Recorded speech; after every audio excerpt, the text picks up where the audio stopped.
from a different country and culture suggests what research evidence says. The rules of power are quite general and hold across cultures. Because of the positive effects of this material, I thought I should share my expanding capability to teach about organizational power and, more broadly, my most recent insights about helping people on their path to power. The magic number 7. After observing my former students as well as political and business leaders, particularly successful ones, and reviewing the relevant social science, I concluded that there were basically 7 rules of power. Organizing lessons about power into these 7 fundamental rules is an effective way to teach people what they need to do to have more influence and success. 7 turns out to be a good number of rules. In 1956, George Miller wrote an influential article arguing that the unaided observer is severely limited in the amount of information he can receive, process, and remember, with 7 elements or ideas, plus or minus 2, constituting most people's capacity. A more recent analysis of Miller's argument noted that the number 7 occurs in many aspects of life, from the 7 wonders of the world to the 7 seas and 7 deadly sins. Further research has consistently confirmed the validity and robustness of Miller's original insight about cognitive limitations once one gets much beyond 7 items. Fortunately, my ideas about the building and use of power can be effectively captured in 7 rules, which constitute the chapters of this book. The 7 rules are: 1. Get out of your own way. 2. Break the rules. 3.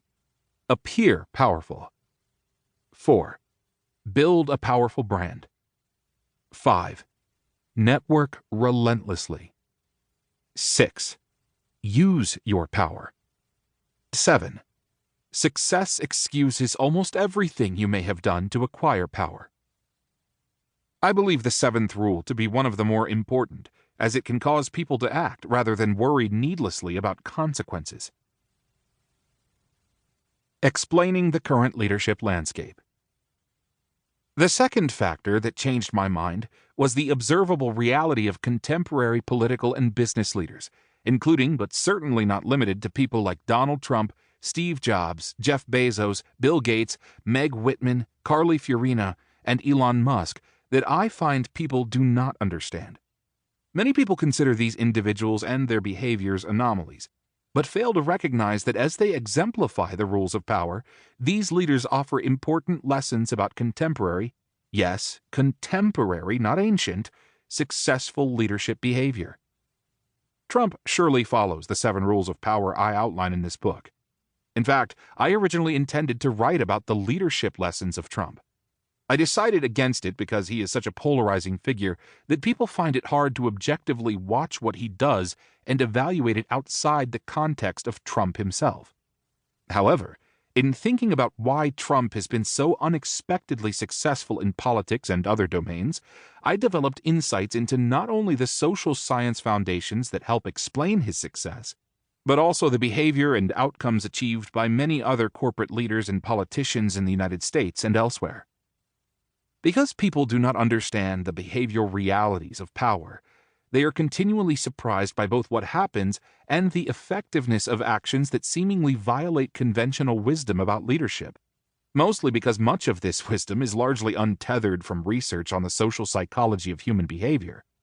Sometimes the surprise is accompanied by unanticipated career setbacks that arise because people are unprepared for the realities of social life. My hope is that this book will help people better understand the everyday dynamics and political truths of organizations of all types, public and private. My explicit goal, stated in my Paths to Power course outline, is to provide people with the knowledge that, if implemented, can help them never have to leave a job involuntarily. Although I have not achieved that goal, as I still see too many people being ousted, the goal remains relevant and important. Teaching people how to put the 7 rules of power into practice can help them achieve that objective. Power is not a dark art. It's the key to success. My third motivation for writing this new book. All too frequently.